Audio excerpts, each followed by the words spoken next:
पाडवा असो, नागपंचमी असो किंवा मग संक्रांत असो, आपल्या इकडे प्रत्येक सणाला पुरणपोळीचा बेत ठरलेला असतो। आज मी पुरणपोळीचा पूर्ण स्वयंपाक किंवा पुरणपोळी थाळी बनवणार आहे। त्यामध्ये मऊ लुसलुशीत पुरणपोळी बनवण्यासाठी टिप्स दिलेले आहे। त्याचबरोबर टेस्टी अशी कांदा भजी, कटाची आमटी, गुळवणी, पापड बनवलेले आहेत। नमस्कार, जया इंडियन रेसिपी चॅनलमध्ये सर्वांचे खूप खूप स्वागत आहे। इथे मी सुरुवातीला काय करणार आहे, पुरणपोळीसाठीची कणिक मळून ठेवणार आहे, म्हणजे बाकीचे सर्व साहित्य बनवत आहे। तोपर्यंत आपली कणिक छान अशी भिजली जाईल। त्यासाठी मी इथे सुरुवातीला 2 कप गव्हाचे पीठ चाळून घेतले आहे। त्यामध्ये थोडीशी हळद टाकलेली आहे, चवीनुसार मीठ टाकलेलं आहे। हळद टाकली म्हणजे पुरणपोळीला छान पिवळसर कलर येतो। आता थोडे थोडे पाणी घालून मऊ कणिक मळून घेतली आहे। कणिक जास्त घट्ट मळायची नाही, पुरणपोळीसाठी मऊ आणि थोडीशी सैलसर अशी कणिक मळून घ्यायची आहे। त्यावर थोडेसे तेल लावून घ्यायचे आहे, म्हणजे आपण ज्यावेळेस कणिक भिजण्यासाठी ठेवतो ना, त्यावेळेस कणकेवरती कोटिंग येत नाही। कणिक भिजण्यासाठी ठेवूया। कणिक छान अशी मळून झालेली आहे आणि आता कणिक भिजण्यासाठी अशा पद्धतीने झाकून ठेवत आहे। कणिक मळण्याच्या अगोदर इकडे मी काय केलेलं, गॅसवरती भात शिजण्यासाठी ठेवलेला होता, तर आपला भातही चांगला शिजलेला आहे। आता मी याच कुकरमध्ये चणा डाळ शिजण्यासाठी ठेवणार आहे। त्यासाठी मी काय केलेलं आहे, कुकर स्वच्छ धुवून घेतला आहे। त्यामध्ये 2 ग्लास पाणी घातले आहे। तुम्हाला जर कटाची आमटी जास्त बनवायची असेल तर थोडे जास्त पाणी घालू शकता, कारण डाळ शिजवून जे राहिलेलं पाणी असतं ना, त्याच्यामध्येच आपल्याला कटाची आमटी बनवायची असते। कुकर गॅसवर ठेवला आहे। गॅसची फ्लेम हाय ठेवलेली आहे। त्याच पाण्यामध्ये इथे मी 1 चमचा तेल टाकलेलं आहे। तेल टाकलं म्हणजे डाळ अगदी छान मऊसूत शिजते। तर इकडे मी 1.5 वाटी चणा डाळ घेतलेली आहे। वजनाने बरोबर अर्धा किलो चणा डाळ आहे। अर्धा किलो चणा डाळीच्या पुरणपोळी बनवणार आहे। पाणी चांगलं उकळले की त्यामध्ये चणा डाळ टाकलेली आहे। आता आपल्याला ही डाळ आहे ना, चांगली शिजवून घ्यायची आहे। त्यासाठी मी कुकरचं झाकण लावून कुकरच्या 6 शिट्ट्या करून घेणार आहे। 6 शिट्ट्यामध्ये अगदी छान अशी ही मऊसूत चणा डाळ शिजली जाते। चणा डाळ शिजत आहे तोवर इकडे मी दुसऱ्या गॅसवरती थोडेसे सुक्क खोबरं आणि 2 कांदे भाजून घेत आहे। जेवढी कटाची आमटी बनवणार आहे त्यानुसार हे साहित्य कमी जास्त करू शकता। सुके खोबरे आणि कांदे छान असे अगदी भाजून घ्यायचे आहेत।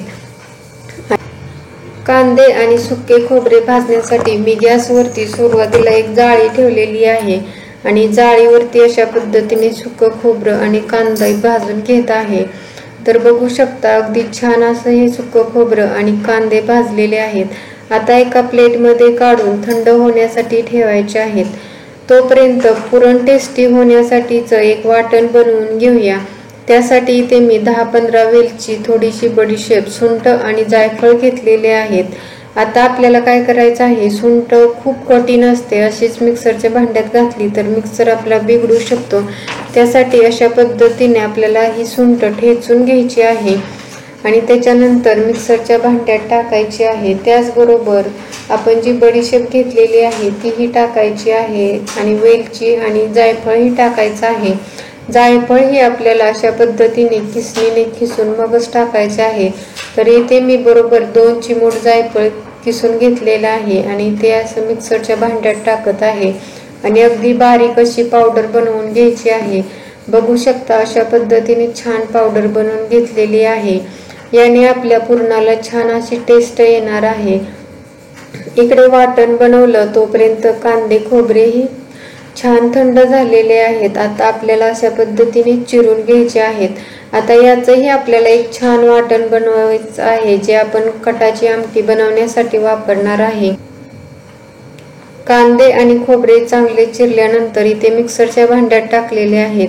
त्याचबरोबर अशी थोडीशी कढीपत्त्याची पानं टाकायची, म्हणजे वाटण छान तयार होते आणि कटाच्या आमटीला टेस्ट छान येते।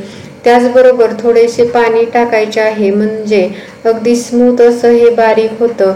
बघू शकता आपलं वाटणही छान तयार झालेलं आहे। या वाटणाने कटाच्या आमटीला छान चव येते। आता हे वाटण साईडला ठेवून आता जे आपण चणा डाळ शिजायला ठेवलेली होती त्याच्या 6 शिट्ट्या झालेल्या आहेत आणि वाफ ही गेलेली आहे। आता मी इथे पाहत आहे चणा डाळ चांगली शिजलेली आहे का, बघू शकता अगदी छान अशी ही चणा डाळ शिजलेली आहे। आता या डाळीमधलं पाणी आपल्याला निथळून काढायचं आहे आणि त्या पाण्यामध्ये आपल्याला कटाची आमटी बनवायची आहे। तर एका चाळणीमध्ये डाळ काढलेली आहे आणि खाली एक पातेलं ठेवलेलं आहे आणि इथे बघू शकता डाळीतलं पाणी छान असं गाळून घेतलेलं आहे। एवढ्या पाण्यामध्ये अगदी छान कटाची आमटी तयार होते। मी जास्त कटाची आमटी बनवणार नाही, थोड्याच प्रमाणामध्ये बनवणार आहे, त्यासाठी तेवढं पाणी पुरेसं आहे। आता जी डाळ शिजवून घेतलेली आहे ती पुन्हा कुकरमध्ये टाकलेली आहे, कारण मी कुकरमध्येच हे पुरण परतून घेणार आहे। त्यामध्ये बरोबर 1.5 वाटी चिरलेला गूळ टाकलेला आहे। गूळ तुम्ही आवडीप्रमाणे कमी जास्त करू शकता। एवढा गूळ टाकला ना पुरणपोळी छान गोड लागतात। तुम्हाला जर थोडीशी सपक पुरणपोळी आवडत असेल ना तर थोडासा कमी गूळ टाकला तरी चालू शकेल। आता आपल्याला गूळ याच्यामध्ये मिक्स करून घ्यायचा आहे। त्याचबरोबर आपण वेलची, बडीशेप, सुंठ, जायफळची पावडर बनवलेली आहे ना तीही याच्यामध्ये टाकून घ्यायचं आहे। गॅसची फ्लेम मिडियम ठेवायची आहे आणि हळूहळू गूळ आहे तो याच्यामध्ये वितळला जातो। गूळ वितळला की अशा पद्धतीने पातळ पुरण तयार होतं। आता जे हे एक्स्ट्राचं जे पाणी सुटलेलं आहे ना ते आपल्याला पूर्णपणे आटवून घ्यायचं आहे। असं जर पाणी आटवून घेतलं तर पुरण अगदी परफेक्ट तयार होतं, नाहीतर पाणी असंच ठेवलं आणि पुरण वाटलं तर पुरण आहे ते पातळ तयार होईल। याच्यामधील एक्स्ट्राचं जे पाणी आहे ना ते मी पूर्णपणे आटवून घेतलेलं आहे आणि आता हे गरम गरम असतानाच आपल्याला वाटून घ्यायचं आहे। इथे मी वाटण्यासाठी पुरणाची चाळण घेतलेली आहे आणि अशा पद्धतीने जेवढे आपल्याला वाटून घ्यायचं आहे त्यासाठी थोडं थोडंसं आपल्याला शिजवलेली डाळीचं मिश्रण याच्यावरती टाकून अशा पद्धतीने पेला घ्यायचा आहे किंवा तांब्यानेही किंवा ग्लासनेही अशा पद्धतीने आपण पुरण वाटून घेऊ शकता। गरम गरम असताना जर आपण वाटलं ना अगदी छान असं बारीक होतं। जर थंड झाल्यावर वाटलं तर डाळ आहे ना ती निब्बर होते। त्याच्यामुळे गरम असतानाच अशा पद्धतीने पुरण वाटून घ्यायचं आहे। बघू शकता आपलं छान पुरण तयार झालेलं आहे। मी याच्यातल्या निम्म्याच पुरणाच्या पोळ्या बनवणार आहे, राहिलेलं पुरण फ्रीजमध्येही ठेवू शकता। आता एवढ्या वेळामध्ये आपली कणिक ही चांगली भिजलेली आहे। पुन्हा एकदा आपल्याला ही कणिक मळून घ्यायची आहे। त्यासाठी काय करायचं आहे, हाताच्या तळव्याने छान अशी ही कणिक मळून घ्यायची आहे। बघू शकता आपली कणिक आहे ना ती अगदी छान अशी मऊसूत दिसत आहे। भिजली म्हणजे अगदी छान मऊ तयार होते। आता पुरणपोळी लाटून घेऊया। त्यासाठी सुरुवातीला मी इकडे काय केलेलं आहे, त्याच ताटामध्ये थोडंसं गव्हाचं पीठ चाळून घेतलेलं आहे आणि पुरणपोळी आपल्याला जेवढी लहान मोठी बनवायची आहे त्यानुसार उंडा बनवून घ्यायचा आहे। तर बघू शकता मी मध्यम आकारामध्ये पुरणपोळी बनवणार आहे, त्यासाठी एवढा उंडा बनवून घेतलेला आहे। त्यासाठी मी काय करणार आहे, इकडे तेवढ्याच आकारामध्ये पुरणाचाही गोळा तयार करून घेणार आहे। तर बघू शकता आपलं पुरण आहे ते अजिबात पातळ तयार झालेलं नाही। तर पुरण बनवण्यासाठी जेवढ्या मी टिप्स दिलेल्या आहेत तेवढ्या वापरल्या तर तुमचंही पुरण पातळ होणार नाही, अगदी परफेक्ट तयार होईल। बघू शकता दोन्ही गोळे एकसारखे घेतलेले आहेत। आता मी काय करणार आहे, या कणकेची वाटी तयार करून घेणार आहे। हाताला थोडंसं पीठ लावायचं म्हणजे कणिक आहे ती हाताला चिकटत नाही आणि अशा पद्धतीने मधी थोडीशी जाड ठेवायची आणि कडेने पातळ ठेवायची आहे आणि त्याच्यामध्ये हा पुरणाचा गोळा ठेवून असं अंगठ्याने हलक्या हाताने दाबून साईडने कणिक हळूहळू वरती घ्यायची आहे आणि आपल्याला पुरणपोळीसाठीचा उंडा बनवायचा आहे। ही जी वरती थोडीशी कणिक राहिलेली आहे ना ती काढूनही टाकू शकता, मी काढलेली नाही, याच्यामध्येच अशी फिट केलेली आहे आणि आपण असे हाताने थोडंसं चोळून घ्यायचं म्हणजे काय होतं, पुरण आहे ते सर्व साईडनी छान पसरलं जातं। आता हा उंडा आपण पिठामध्ये चांगला बुडवून घेतलेला आहे आणि हलक्या हाताने आपल्याला आता ही पुरणपोळी लाटून घ्यायची आहे। पुरणपोळी लाटताना नेहमी लक्षात ठेवायचं आहे की जास्त याला दाबून लाटायची नाही, अगदी वरची वर हलक्या हाताने लाटून घ्यायची आहे। आणि ज्यावेळेस तुम्हाला वाटेल की ही पुरणपोळी आहे ना ती चिकटायला लागलेली आहे, त्यावेळेस याला थोडंसं पीठ लावून घ्यायचं आहे. आणि अशा पद्धत आपण जर जास्त घट्ट कणिक मळली नाही, अगदी मऊ आणि सैलसर कणिक मळली ना, अशा पद्धतीने अगदी छान अशी पुरणपोळी लाटता येते. बघू शकता मी अगदी हलक्या हाताने पुरणपोळी लाटत आहे, तरी सुद्धा अगदी छान गोल अशी फिरत आहे. आणि काय होतं, सैलसर कणिक असेल ना तर पुरण ही अगदी कडेपर्यंत पसरलं जातं, नाहीतर घट्ट असेल तर ही पुरणपोळी फुटली जाते. मस्त अशी ही पुरणपोळी लाटलेली आहे. आणि बघू शकता जास्त जाड पुरणपोळी ठेवलेली नाही, पातळ अशी लाटून घेतलेली आहे. आता ही पुरणपोळी भाजून घेऊया. गॅसवरती तवा चांगला गरम करून घेतलेला आहे आणि पुरणपोळी थोडीशी भाजली की आपल्याला याला भरपूर असं तूप लावून घ्यायचं आहे. नेहमी पुरणपोळी आपण जर बनवत असाल ना तर शक्यतो तूपच लावून घ्यायचं, म्हणजे अगदी छान पुरणपोळी लागते. जर तूप नसेल तर तेलही लावू शकता. बघू शकता अगदी छान कडेपर्यंत पुरणपोळी फुगलेली आहे. सर्वच मी पुरणपोळी बनवलेल्या होत्या ना, तेवढ्या सर्वच पुरणपोळ्या अशाच पद्धतीने टम्म फुगलेल्या आहेत. आणि पुरणपोळीच्या दोन्ही साईडनी भरपूर तूप लावायचं आहे. आणि हा लोखंडी तवा असल्यामुळे काय होतं, जिथं बरोबर गॅसची आच लागते ना, बरोबर मधीच पुरणपोळी भाजत आहे. त्यामुळे मी काय करत आहे, कडेने ही पुरणपोळी भाजावी म्हणून अशा पद्धतीने या पुरणपोळीची घडी करून घेत आहे आणि अगदी छान अशी ही पुरणपोळी भाजून घेत आहे. बघू शकता अगदी मऊ लुसलुशीत ही पुरणपोळी दिसत आहे. अगदी छान अशी मी कडेने ही पुरणपोळी भाजून घेतलेली आहे, अगदी खरपूस, आणि याचा वासही अगदी छान येत आहे. तर आता ही अशाच पद्धतीने राहिलेल्या सर्व ही पुरणपोळ्या मी बनवून घेतलेल्या आहेत. पुरणपोळी बनवून झालं की इथे मी मिक्सरचं भांडं घेतलेलं आहे, त्याच्यामध्ये 4-5 हिरवी मिरची घेतलेली आहे. आता आपण भजी बनवणार आहे, त्यासाठीचं वाटण तयार करून घ्यायचं आहे. त्यामध्ये 6-7 लसणीच्या पाकळ्या, अर्धा चमचा ओवा, 1 चमचा जिरे टाकून बारीक करून घेतलेला आहे. बघू शकता भजीसाठीचं वाटण तयार झालेलं आहे. आता आपल्याला भजी बनवण्यासाठीचं बॅटर तयार करून घ्यायचं आहे. त्यासाठी इथे मी एका छोट्या भांड्यामध्ये 1 कप बेसन घेतलेलं आहे. आता जे आपण हिरवी मिरचीचं वाटण बनवलेलं आहे ना, ते याच्यामध्ये टाकून घेऊया. आणि त्याच्यामध्ये इथे मी उभा कांदा कट करून टाकत आहे. तुम्ही हवं तर बारीक चिरूनही टाकू शकता. आणि आता हा उभा कांदा मी अशा पद्धतीने त्याच्या पाकळ्या आहेत ना ते सेपरेट करून घेत आहे. आणि त्याच्यानंतर इथे मी 2 चिमूट बेकिंग सोडा किंवा खायचा सोडा टाकलेला आहे. याने काय होते, कुरकुरीत अशी कांदा भजी तयार होतात. त्याचबरोबर भरपूर अशी बारीक चिरलेली कोथिंबीर टाकलेली आहे. चवीनुसार मीठ टाकलेलं आहे.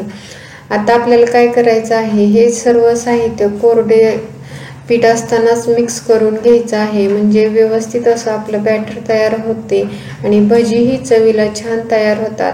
आता सर्व साहित्य मिक्स करून झाल्यानंतर थोडं थोडं पाणी घालून आपल्याला कांदा भजीसाठीचं बॅटर तयार करून घ्यायचं आहे. कांदा भजी बनवण्यासाठी थोडंसं अशा पद्धतीने घट्टच बॅटर ठेवायचं आहे.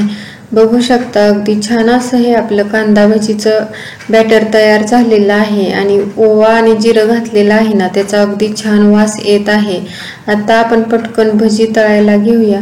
इथे मी तेल चांगलं कडकडीत गरम करून घेतलेलं आहे. आता मी गॅसची फ्लेम मध्यम केलेली आहे आणि त्याच्यावर मध्ये अशा पद्धतीने ही भजी सोडत आहे.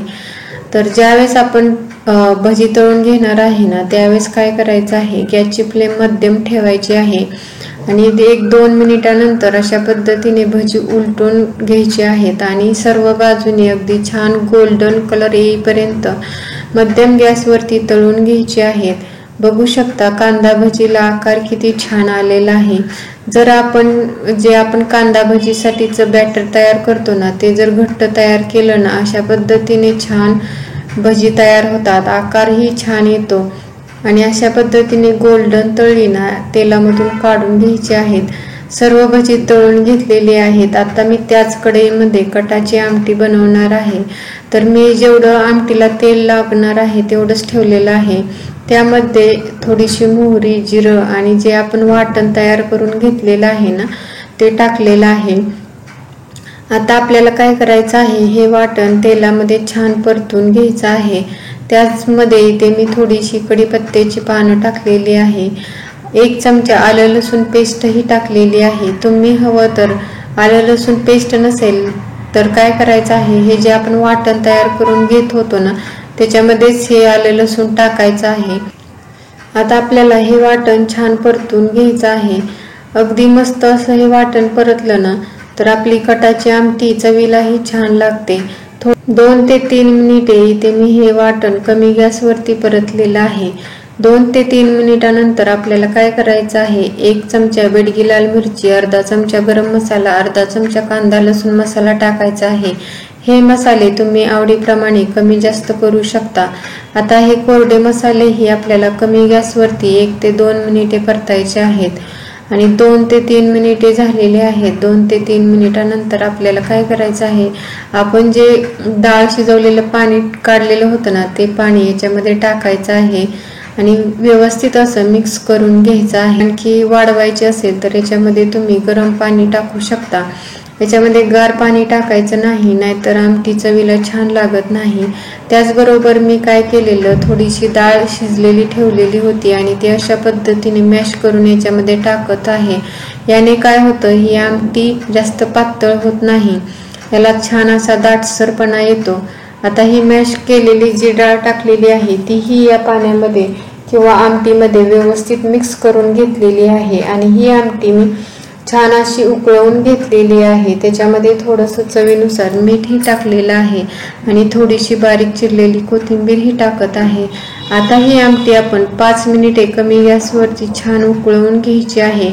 जास्त प्रमाणामध्ये आमटी असेल तर जास्त वेळ उकळवली तरी चालू शकते आणि ते बघू शकता 5 मिनिटानंतर कटाची आमटी छान तयार झालेली आहे।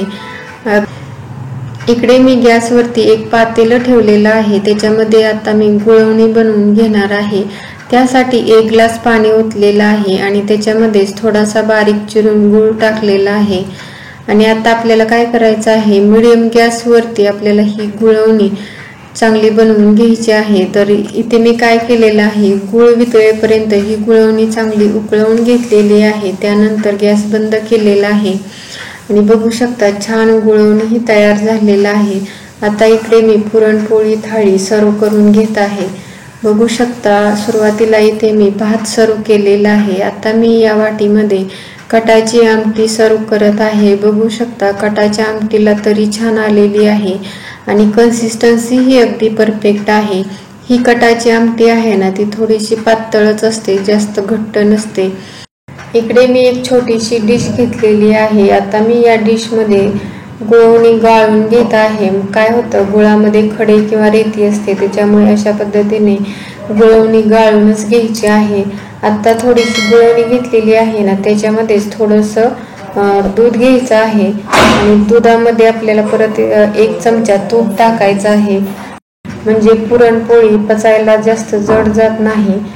आता बघू शकता इथे मी मऊ लुसलुशीत छान अशी टेस्टी पुरणपोळी सर्व करत आहे। अगदी चवीला छान तयार झालेली आहे।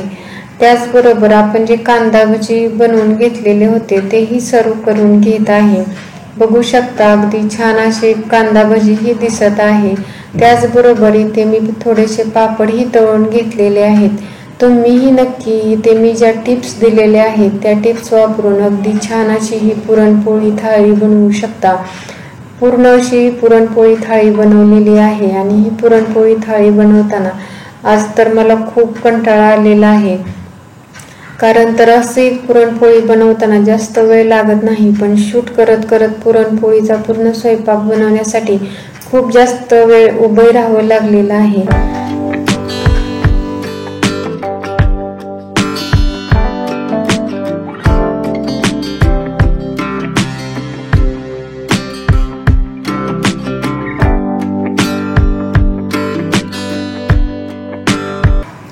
अगदी छान ही आपली पुरणपोळीची पूर्ण थाळी तयार झालेली आहे।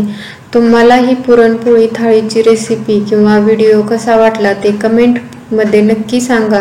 आणि हा व्हिडिओ आवडला तर लाईक करा, फ्रेंड्स फॅमिली बरोबर शेअर करा आणि चॅनलवरती नवीन असाल तर प्लीज चॅनलला सबस्क्राईब करा. त्याच्या शेजारी जे बेल आयकॉन आहे तेही प्रेस करा, म्हणजे असेच नवीन व्हिडिओ तुम्हाला या चॅनलवरती पाहायला भेटतील. व्हिडिओ शेवटपर्यंत पाहिल्याबद्दल खूप खूप धन्यवाद. पुन्हा भेटूया अशाच नवीन रेसिपी बरोबर. तोपर्यंत मस्त खा, हेल्दी रहा. नमस्कार.